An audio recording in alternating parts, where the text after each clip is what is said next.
নমস্কার, আমি চৈতালি। আর আপনারা শুনছেন আলোর গল্পের আসর। নিত্য নতুন ভালো ভালো গল্প শোনার জন্য চ্যানেলটি সাবস্ক্রাইব করবেন। গল্প পাঠ কেমন লাগছে লাইক কমেন্টস করে জানাতে ভুলবেন না। আজকে আমি একটি মজার গল্প পাঠ করব। গুলমাস্টার গোলাদা, ষষ্ঠীপদ চট্টোপাধ্যায়। গোলক বিহারী ভট্টাচার্যি ওরফে গোলাদা যে কী জিনিস তা যদি পরিষ্কার করে বলতে হয় তাহলে বলা উচিত লোকটা একটা মাল। কুমড়োর ফালির মতো বাঁকানো মুখ, লম্বাটে চেহারা, দারুণ আড্ডাবাজ, খাঁটি ফক্কর যাকে বলে ঠিক তাই। সেদিন সকালবেলা বেচুর চায়ের দোকানের সামনে পেতে রাখা বেঞ্চিটাতে বসে গোলাদা বললেন, তুই আজকাল খবরের কাগজ রাখা বন্ধ করে দিলি কেন রে বেচু? বেচু বলল, তোমাদের উৎপাতের জন্য। কাগজ পড়তে পড়তে যে হাতাহাতি করো তোমরা। রাজনীতি করবে তো ঘরে গিয়ে করো, আমার দোকানে কেন? বেকার ছেলে, একটা দোকান দিয়েছি অতি কষ্টে। খেতে হয় খাও, না খাও তো ফোটো। কাগজ আর রাখছি না। গোলাদা চোখ দুটো গোলালু করে বললেন, আহ, তার মানে ওই সব অজুহাত দেখিয়ে কাগজ রাখার দায়টা এড়াতে চাস, তাই তো? সে যা বলো, খবরের কাগজ না রাখলে চায়ের দোকান চলে? এতে তোর দোকান যে ডকে উঠবে সে খেয়াল আছে? আছে বই কি, আর এও জানি হাওড়া ব্রিজের নিচে গঙ্গাটা এখনো বইছে। একেবারে খেতে না পাই, ওপর থেকে ঝাঁপিয়ে তো পড়তে পারবো। তার মানে আত্মহত্যা করবি? তোমার মতন কয়েকজন খদ্দের এসে জুটলে করতে হবে বই কি। গোলাদা মুখখানাকে বাংলার পাঁচ করে বসে রইলেন কিছুক্ষণ। তারপর বললেন, দে 1 কাপ চা দে। 17 কাপ চায়ের দাম বাকি আছে, সে খেয়াল আছে কি? সেটা আগে মেটাও, তারপরে দিচ্ছি। বেচুর চায়ের দোকানের পরেই পোনা ইলেকট্রিক। সবেমাত্র দোকানটি খুলেছে পোনা। এমন সময় গোলাদা গিয়ে হাজির। সেই সঙ্গে আবার জুটে গেল হাড় হাওয়াতে ক্যাবাটা। পোনার দোকানের সামনে পাড়ার বখাটেরা বসে আড্ডা দেবার জন্য একটা বেঞ্চ পেতে রেখেছিল। ওরা দুজনে গিয়ে গ্যাঁট হয়ে বসলেন তাইতে। পোনা একবার আর চোখে তাকালো ক্যাবার দিকে, তারপর গোলাদাকে বলল, তা সাত সকালবেলা এত জায়গা থাকতে আমার এখানে এসে হানা দিলেন কেন দাদা? কলিকাল, ঘোর কলিকাল। বামুনের ছেলে রোজ সকালে 1 কাপ করে চা খাই, তা দাম দিতে পারিনি বলে বেচোটা চাই দিলে না আমায়। আজকে চাটা তুই খাইয়ে দে দিকিনি। পোনা গণেশকে ধূপ দেখাতে দেখাতে বলল, এটা চায়ের দোকান নয়, ইলেকট্রিকের দোকান। শখ খেতে চান তো খাওয়াতে পারি। ক্যাবা বলল, এইসব আবার কি কথা? সত্যি দিনকাল যত বদলাচ্ছে তোরাও তো হয়ে উঠছিস। গোলাদা বললেন, হবে নাই বা কেন? পাক্কা সিনেমা ঘর হলে কেমন হবে, কেন হবে না? সেদিন কি একটা যেন সিনেমা দেখতে গেছি, হ্যাঁ মনে পড়েছে, চাক্কু মেরা নাম। তা আমবুলিদার ছোট ছেলেটাও দেখি স্কুল পালিয়ে বইপত্র নিয়ে আমার পাশে গিয়ে বসেছে। আমি ছেলেটাকে বললুম, কিরে বেটা, এই বয়সে স্কুল পালিয়ে এইসব দেখতে এসেছিস? তা সে কি বললে জানো? বললে, কেন আসবো না, আপনি আমার বাপের বয়সী লোক, আপনার মাথার চুল পেকে গেছে। আপনি যদি এইসব লাড়ে লাপ্পা দেখতে আসেন তাহলে আমি কেন আসবো না? আপনাদের দেখি তো আমরা শিখছি। ক্যাবা বলল, বলেন কি, এই কথা বলল? আমি এক বর্ণ মিথ্যে বলছি না রে ভাই। আস্পর্ধা তো কম নয়। গোলাদা তাঁর আমসি মুখের দিকে তাকিয়ে খালি পেটে হাত বোলাতে লাগলেন। সামনের বাড়ির বারান্দায় তখন টাক সর্বস্ব টেকোদা দাঁড়িয়েছিলেন। গোলাদার চোখ পড়ল সেই দিকে। টেকোদাকে দেখে চেঁচিয়ে উঠলেন গোলাদা, আরে টেকো, কেমন আছিস? ভালো আছিস তো? টেকোদা বললেন, ওই কোনো রকম আছি রে ভাই। তা হ্যাঁ রে, আমি হচ্ছি এই পাড়ার দাদার দাদা গোলাদা। তোর বাড়ির সামনে সাত সকালবেলা এমন হন্যে হয়ে বসে আছি, এক কাপ চা খেতে পাবো না? টেকোদা তার মাথা জোড়া বিশালটাকে হাত বুলোতে বুলোতে বললেন, বিলক্ষণ বিলক্ষণ, এ আর এমন কি কথা, আমি এক্ষুনি পাঠিয়ে দিচ্ছি চা। 2 কাপ দিস কিন্তু, ক্যাবাটাও আছে। টেকোদা ডাকলেন, দোকন, এই দোকন। কিন্তু ভিতর থেকে কোনো সাড়া শব্দ এলো না দেখে টেকোদা নিজেই চলে গেলেন চা আনতে। এমন সময় মোড়ের মাথা থেকে হঠাৎ কে যেন চেঁচিয়ে উঠল, সিআরপি সিআরপি। সঙ্গে সঙ্গেই শুরু হয়ে গেল ম্যাজিক। ক্যাবাটা করলো কি, সার্কাসের ক্লাউনের মতো তড়াক করে একবার লাফিয়ে উঠল শুধু। পরক্ষণেই চোখের পলকে কোথায় যে হারিয়ে গেল তা টেরও পেল না কেউ। অমন যে তুখোর মার্কা গোলাদা, তিনিও ঘাবড়ে গেলেন। তাড়াতাড়ি উঠে দাঁড়াতে গিয়ে পায়ে লুঙ্গি জড়িয়ে পড়ে যান আর কি। পোনার হাসি চাপতে পারল না, হো হো করে হেসে উঠল এবার। বলল, বসুন বসুন, ভয় নেই, সত্যিকারের সিআরপি আসছে না। গোলাদা চোখ দুটোকে গোলাকার করে বললেন, আসছে না? তুই কি করে জানলি? উফ, কি ডেঞ্জারাস তোরা। আরে বুঝছেন না, ওই দেখুন। গোলাদা তাকিয়ে দেখলেন চিত্তবাবু বাজারে যাচ্ছেন। বললেন, এ তো চিত্তরঞ্জন, মানে চিতু। ওই হলো, উনি সিআরপি, চিত্তরঞ্জন পাল। চিত্তর সি, রঞ্জনের আর, আর পালের পি যোগ করলে কি হয়? সিআরপি। তবে এতে ভয় পাবার কি আছে? ভয় পাবার কি আছে? সেই যে সেবার তোরা কিসের যেন রাজনীতি করছিলি, দেয়ালে কি সব লিখতিস টিখতিস, তা সেই চোখ পচা না কে যেন কি একটা লিখেছিল, একটা বানান বোধহয় সে ভুল করে ফেলেছিল। আমি সেটা ঠিক করে দিচ্ছিলুম। এমন সময় হঠাৎ একদল সিআরপি কোত্থেকে এসে ক্যাঁক করে কাঁকড়ার মতো টিপে ধরলো আমাকে। সব্বাইকে ছেড়ে আমাকেই ধরলো, বললো আমিই নাকি পালের গোদা, ওদেরকে এইসব শেখাই টেখাই। তারপর থানায় নিয়ে গিয়ে, ওহ বাপ রে বাপ, আমার ঠাকুরদাদার একমাত্র নাতির ষষ্ঠী পুজো দেখিয়ে ছাড়লো। সেই থেকে আমি জমকে যত না ভয় পাই, তোদের ওই সিআরপিকে তার চেয়েও বেশি। হাত করে কি আমার পিলেটা চমকে উঠেছিল। এমন সময় টেকোদার বাড়ির কাজের ছেলেটা সেফটি পিন এলো 2 কাপ চা নিয়ে। পোনা বলল, নিন, দয়া করে এবার একটু চা সেবন করুন। গোলাদা বললেন, আমার তো 1 কাপেই হবে, আর 1 কাপ তুই খা তবে, যেমন ডেপমি করেছিস বসে বসে, গরম চা খেয়ে মাথা ঠান্ডা কর। ক্যাবাদা খাবে না? কোথায় তোর ক্যাবাদা? সে বোধহয় এতক্ষণে মঙ্গল গ্রহে পৌঁছে গেছে। না, হতচ্ছাড়াটার সঙ্গে মিশবো না আর। ভিতুর ডিম একেবারে। কত গরু ছাগলকে বলে তৈরি করে দিলুম, অথচ ওটার আজও কিছু করতে পারলুম না। আচার্যিপাড়ার গলির মুখেই ছিল ঢিঙি পঞ্চির বাড়ি। মাথায় ঢ্যাঙা আর নামে পঞ্চি বলে সবাই তাকে ডাকে ঢেঙি পঞ্চি বলে। সে ছিল আর এক যন্তর। মেয়ে মানুষ যেমন তাল গাছের মতন লম্বা হয়, তা ওকে না দেখলে বিশ্বাস হবে না। তার উপরে যেমন ঘোড়ার মতন মুখ, তেমনি ব্যাটা ছেলের মতন গলা। ঢেঙি পঞ্চি কালীবাবুর বাজার থেকে 1 ফালি পচা কুমড়ো কিনে বাড়ি ফিরছিল। গোলাদার কথাটা বোধহয় তার কানে গেল। যেতে যেতে তাই হঠাৎ থমকে দাঁড়ালো ঢেঙি পঞ্চি। তারপর আস্তে আস্তে গোলাদার সামনে এসে তার ঘোড়া মুখ নিয়ে গরুর মতন বড় বড় চোখে অবাক হয়ে চেয়ে রইল গোলাদার দিকে। গোলাদা সবে এক চুমুক দিয়েছেন চায়ে। এমন সময় চোখের সামনে মূর্তিমান শ্মশানকালীর মতো ঢেঙি পঞ্চিকে দেখেই তো চক্ষু স্থির। হাতের চা হাতেই রইল। ঢেঙি পঞ্চি আর একটু এগিয়ে এলো। গোলাদা পিছিয়ে গেলেন।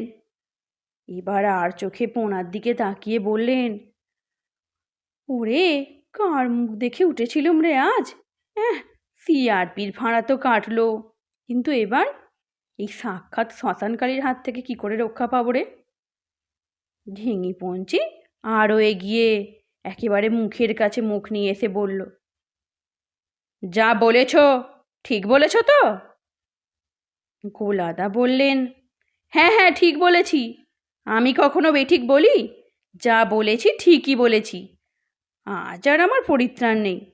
আরে না না, পরিত্রাণ নয়, ওইসব ত্রাণ কার্যের কথা এখানে আসে কোত্থেকে? এই একটু আগে কি যেন বললে তুমি? একটু আগে তো আমি অনেক কিছুই বলেছি। এই টেকোদার সঙ্গেই কত কথা বলেছি। আরে রাখো তোমার টেকোদা। টেকোদাকে আমি রাখবো কি গো? টেকোদাই তো আমাকে রেখেছে। দেখছো না, এখনো টেকোদার দেওয়া চা খাচ্ছি। ফের টেকোদা টেকোদা করলে ঠাস করে একটা চড়িয়ে দেব। পুরো ভাম, কেবল কথা ঘোরানোর চেষ্টা। ওই যে তখন বললে কত গরু ছাগলকে তুমি মানুষ করে দিয়েছ, এ কথা কি সত্যি? গোলাদা যেন বিষম খেলেন এবার। বললেন, হ্যাঁ হ্যাঁ সত্যি, সত্যি। এই দুনিয়ায় সব সত্যি। ঢেঙি পঞ্চি হঠাৎ গোলাদার হাত দুটো জড়িয়ে ধরে কান্না শুরু করে দিল। ভেউ ভেউ ভেউ ভেউ। গোলাদা কাঁচুমাচু হয়ে বললেন, এ কি গো, তুমি অমন করছো কেন? ঢেঙি পঞ্চি বলল, আমি জানি বাবা, তুমি ছাড়া এমন অসাধ্য সাধন করতে আর কেউ পারবে না। তোমার গুণের কথা সবই আমি জানি। রাতকে দিন তুমি ছাড়া কে করবে? তা বাবা, আমার তো কোনো চুলোয় কেউ নেই। থাকার মধ্যে বড় আদরের একটা পাঁঠা আছে। তুমি বাবা যেমন করে হোক সেটাকে একটু মানুষ করে দাও। যদি দাও, গরিব বেধবার খুব উপকার হয় তাহলে। গোলাদা সঙ্গে সঙ্গে বিষয়টি উপলব্ধি করে ফেললেন। একই তিনি ধান্দাবাজ লোক, তার ওপর পুরো দস্তুর ম্যানেজ মাস্টার। তাই চটপট ব্যাপারটা বুঝে নিয়ে বললেন, কত বড় পাঁঠা? বেশ বড় সড়ো। কচি পাঁঠা না বোকা পাঁঠা? এখনো কচি, এই ধরো না কেন বছর খানেকের। তবে বোকা কি চালাক তা তো বলতে পারবো না। তাহলে তো ভালোই হবে। হবে তো বাবা? নিশ্চয়ই হবে। ম্যা ম্যা করে না ব্যা ব্যা করে? ম্যা ম্যা করে। তাহলে খুব তাড়াতাড়ি মা বলে ডাকতে পারবে। তারপর 2-4 দিন ব্যা ব্যা করেই বাবা ডাকবে। সত্যি বলছো? আশায় উজ্জ্বল হয়ে উঠল ঢেঙি পঞ্চির চোখ দুটো। সত্যি বলছো? আশায় উজ্জ্বল হয়ে উঠল ঢেঙি পঞ্চির চোখ দুটো। সত্যি বলছি। তবে ওকে তো এখানে মানুষ করা যাবে না, বোটানিক্যাল গার্ডেনে নিয়ে গিয়ে পিকনিক ট্রেনিং দিতে হবে। না হলে এসব বখাটে ছেলেগুলোর সঙ্গে মিশলে একেবারে বখে যাবে। তাই নিয়ে যাও বাবা, তাই নিয়ে যাও। এ পাড়ায় আবার মানুষ থাকে? একরত্তি ছোঁড়া সব, কি বিত্তেল! ঝেঁটা মারো মুখে, ঝেঁটা মারো। তুমি বাবা ওকে এখান থেকে সরিয়েই নিয়ে যাও। এই মুখ পোড়াগুলো থাকলে ও কোনো দিনও মানুষ হবে না। তা তুমি যদি আমার পাঁঠাটাকে মানুষ করে দিতে পারো, তাহলে আমার সম্পত্তি আমি তোমার নামে লিখে দেব। বাকি অর্ধেক থাকবে আমার পাঁঠাটার জন্যে। গোলাদা পেটে হাত বোলাতে বোলাতে বললেন, তা তোমার পাঁঠাটাকে একবার গিয়ে দেখে আসতে হয় তাহলে। চলো না বাবা, চলো। নিশ্চয়ই দেখবে, তুমি 100 বার দেখবে। তোমার মতন লোক হয় কখনো? গরু ছাগলকে মানুষ করতে পারো, কত গুণ তোমার! গোলাদা একবার চায়ের কাপে শেষ চুমুক দিয়ে কাপটা নামিয়ে রেখে বললেন, আজ গিয়ে দেখে আসি, তারপর রবিবার সকালে নিয়ে যাব তোমার পাঁঠাকে। তবে 2-1 বছর সময় দিতে হবে কিন্তু আমায়। বেশি তাড়া দিলে চলবে না। আমি যখন দায়িত্ব নিয়েছি, তখন পাঁঠা তোমার মানুষ হবেই। পোনার দিকে তাকিয়ে এক চোখ টিপে ঢেঙি পঞ্চির সঙ্গে বিদায় নিলেন গোলাদা। পোনা অবাক চোখে চেয়ে রইল সেই দিকে। একটু পরেই গোলাদা মনের আনন্দে গান গাইতে গাইতে কেষ্টদের বাড়িতে গিয়ে হাজির। কেষ্ট, এই কেষ্ট! কেষ্ট জানালা দিয়ে উঁকি মেরে বলল, কি ব্যাপার? শিগগির আয়, কুইক! কেষ্ট সঙ্গে সঙ্গে বেরিয়ে এলো। গোলাদা কেষ্টর কানে ফিস ফিস করে বললেন সব কথা। শুনেই লাফিয়ে উঠল কেষ্ট। ওরে বাবা, ওর ভেতরে আমি নেই। তোমার কি মাথা খারাপ হয়েছে গোলাদা? কোথায় খাপ খুলতে যাচ্ছ? ঢেঙি পঞ্চির হাতে মুড়ো একটা ঝ্যাঁটা থাকলে মিলিটারিরাও তাদের স্টেন গান ফেলে রেখে দিয়ে দৌড়ে পালাবে। গোলাদা ধমকে উঠলেন। ওই জন্যই তোর কিছু হলো না। তোদের জ্বালায় পালিয়ে গিয়ে বিশেটা ওড়িশায় লেখাপড়া শিখে পাস করে বেরিয়ে এলো, আর তুই কি না বম্বের মতন জায়গাতেও চাকরি পেয়ে চাকরি ছেড়ে পালিয়ে এলি। যা বলছি তাই কর, হাঁড়ি করার জোগাড় দেখ। সামনে রবিবার সকালে হাঁড়ি করা নিয়ে ধনা আর মনাকে সঙ্গে করে বোটানিক্যালের বটতলায় গিয়ে ওয়েট করবি। আমি পাঁঠাটাকে নিয়ে 8টার ভেতরে চলে যাব, এর যেন অন্যথা না হয়। কিন্তু গোলাদা, তুমি আর একবার ভেবে দেখো, কি সাংঘাতিক কাজটা তুমি করতে চলেছ। কোনো রকমে একবার যদি জানাজানি হয়, তাহলে হাওড়া তো হাওড়া, জন্মের মতো পশ্চিমবঙ্গ থেকেই হয়তো চলে যেতে হবে আমাদের। আরে না না, অত সস্তা নয়। এই হাওড়াতেই থাকবো আমরা, আর এই নেপাল সাহালেনের রকে বসেই রকবাজি করব। যা বলছি তাই কর। আমার বুদ্ধির প্যাঁচে সমুদ্রের ঢেউ পর্যন্ত থেমে যায়। তাহলে তোমার জেদি থাকবে বলছো? আলবাত, বুদ্ধি যস্য সজীবতী। ব্যাটা ছেলে অত ভয় পেলে চলে কখনো? তোকে যা করতে বলছি তাই কর না তুই, তারপরে তো আমি আছি। কেষ্ট আর কি করে, বাধ্য হয়েই পিকনিকের আয়োজন করলো। তারপর রবিবার সকালে পিকনিক যে কি সাংঘাতিক রকমের জমে উঠল, তা আশা করি আর বলে বোঝাতে হবে না। অনেক দিন হয়ে গেছে এরপর। ঢেঙি পঞ্চি গোলাদাকে দেখলেই জিজ্ঞেস করে, হ্যাঁ গোলা, আমার পাঁঠা কেমন আছে? ভালোই আছে পিসি। প্রথম ভাগ দ্বিতীয় ভাগ শেষ করে তোমার পাঁঠা এখন পত্রপত্রিকা পড়ছে। সত্যি? সত্যি। মাঝে মধ্যে অবশ্য নাটক নভেল পড়বার জন্য কাঁদে, আর কাঁদে তোমার জন্য। তা আমি বলি কি, মন দিয়ে পড়। যত তাড়াতাড়ি মানুষ হতে পারবি, তত তাড়াতাড়ি বাড়ি যেতে পারবি। সেই কথা শোনে আর সে আরও মন দিয়ে পড়ে।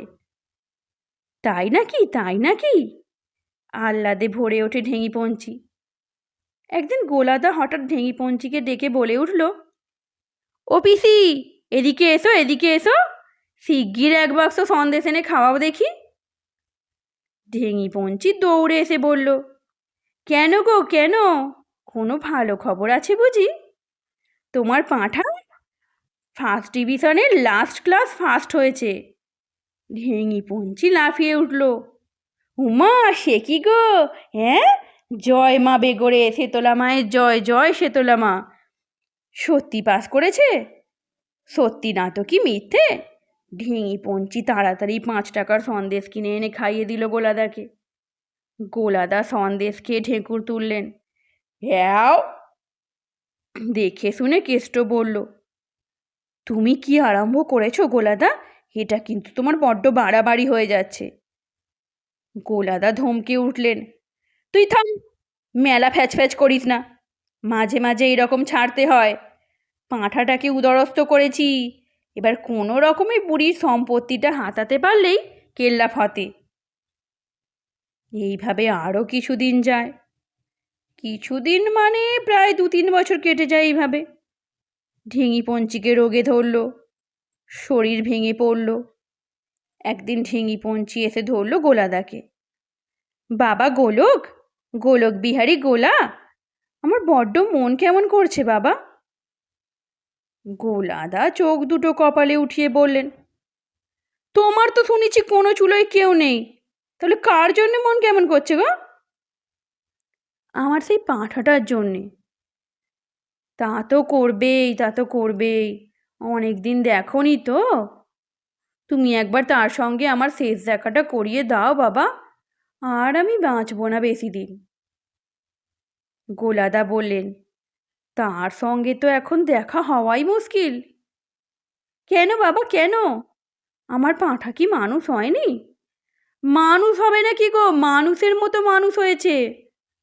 তাহলে সে এখন লখনৌ গিয়ে জজ হয়ে বসে আছে। হ্যাঁ, বলো কি? তাহলে এবার তাকে একবার এখানে নিয়ে এসো দেখি। গোলাদা হেসে বললেন, এখন কি আর তাকে আনা যায়? কেন বাবা? তার এখন সময়ের দাম কত? সে এখন বিরাট ব্যক্তি। কে যাবে এখন তার কাছে? আমি যাব। সে তোমায় চিনতে পারবে কেন? খুব পারবে। তুমি আমাকে নিয়ে চলো। ঢেঙি পঞ্চির টাকা পয়সার অভাব ছিল না, শুধু একটু কৃপণ ছিল, এই যা। তা গোলাদা সেগুলোর সদ্গতি করার জন্যই ঢেঙি পঞ্চিকে নিয়ে হিমগিরি এক্সপ্রেসের ফার্স্ট ক্লাসে চেপে লখনৌ চললেন। লখনৌতে নেমে একটা ধর্মশালায় উঠে প্রথমেই সারা শহরটা ঘুরে বেরিয়ে তোলপাড় করলেন গোলাদা। তারপর প্যালপিটেশন শুরু হয়ে গেল। গোলাদা ঢেঙি পঞ্চিকে নিয়ে ফৌজদারি কোর্টে ঢুকলেন। সেখানে তখন বিচার চলছিল। বিচারকের আসনে বসেছিলেন একজন জজ সাহেব। যেমন কিটকিটে কালো তার গায়ের রং, তেমনই লম্বাটে মুখে ছুঁচালো দাড়ি, মাথায় টুপি। গোলাদা দূর থেকে দেখালেন ঢেঙি পঞ্চিকে। বললেন, ওই দেখো পিসি, তোমার সেই আদুরে পাঁঠা লখনৌ এসে কেমন জজ হয়ে বসে আছে। দূর থেকে দেখে তো ঢেঙি পঞ্চি বুঝতেও পারল না কিছু। দাড়ি আর টুপি দেখে ভাবল হয়তো তার পাঁঠাটাই ভব্যিযুক্ত হয়ে বসে আছে ওখানে। কেননা ছাগলের তো দাড়ি গজায়। তাই আনন্দে উচ্ছ্বসিত হয়ে বলল, ও মা, তাই তো, সত্যি তো। ওরে বাবা, আমার পাঁঠা কত বড় হয়ে গেছে গো। হ্যাঁ, কেমন লম্বা দাড়ি রেখেছে দেখো। আমার কাছে যখন ছিল তখন একটু একটু দাড়ি গজিয়েছিল। গোলাদা বললেন, কেমন জাজিয়াতি বুদ্ধি দেখছো।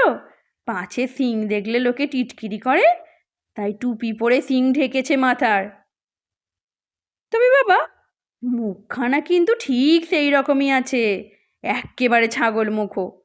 একটু লম্বাটে হয়েছে বটে। তা বাবা, ও আমাকে দেখে উঠে এলো না তো? আমায় কি চিনতে পারছে না? তাই কখনো পারে? এখন যে বড় হয়ে গেছে ও, তোমাকে তো আমি আগেই বলেছি, এখন আর ও তোমাকে চিনতেও পারবে না।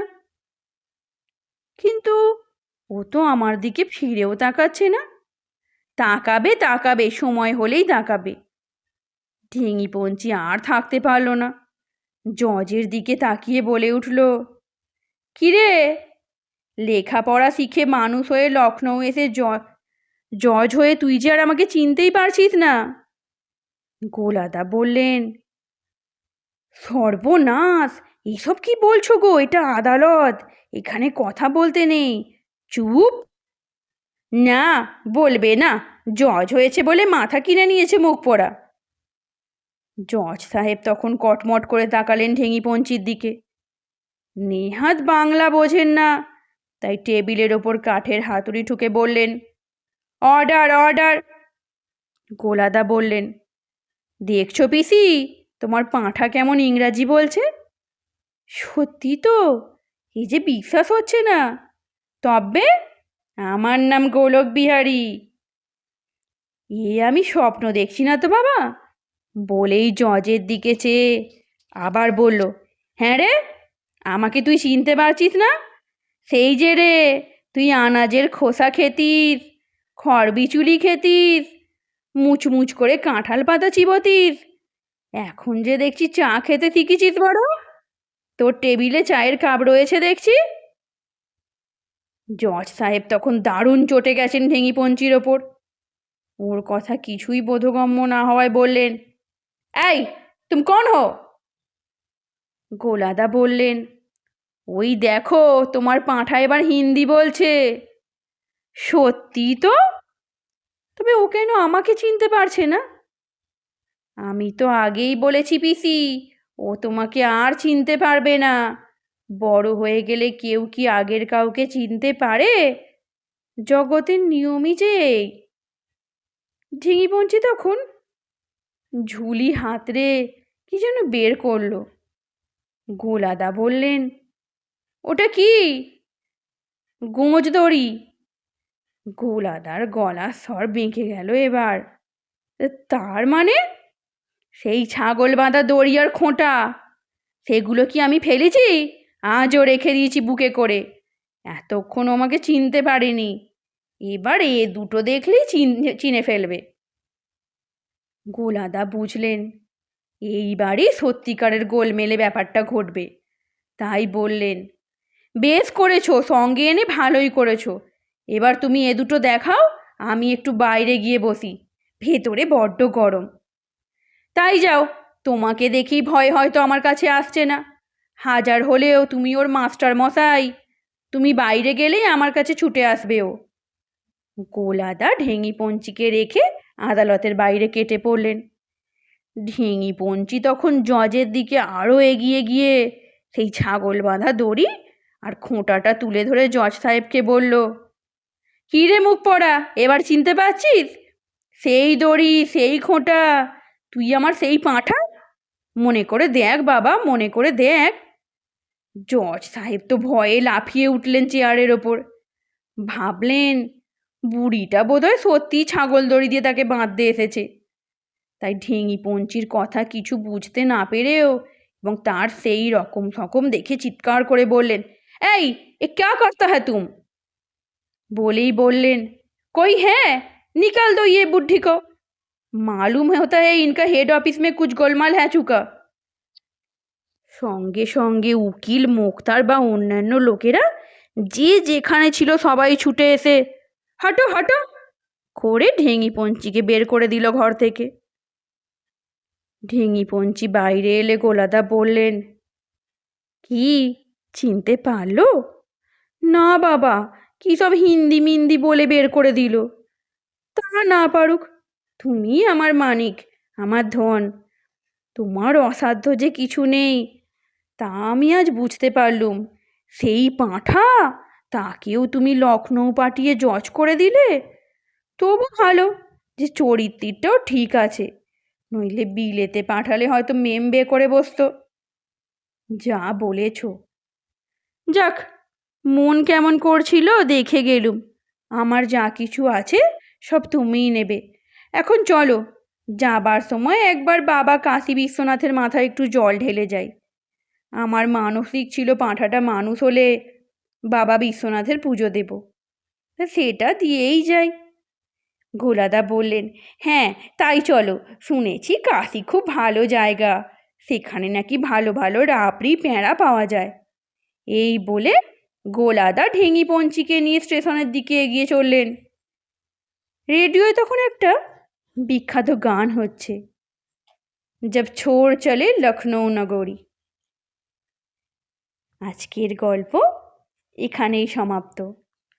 গল্পটা কেমন লাগলো লাইক কমেন্টস করে জানাতে ভুলবেন না। আর হ্যাঁ, অবশ্যই চ্যানেলটা সাবস্ক্রাইব করে যাবেন। ধন্যবাদ।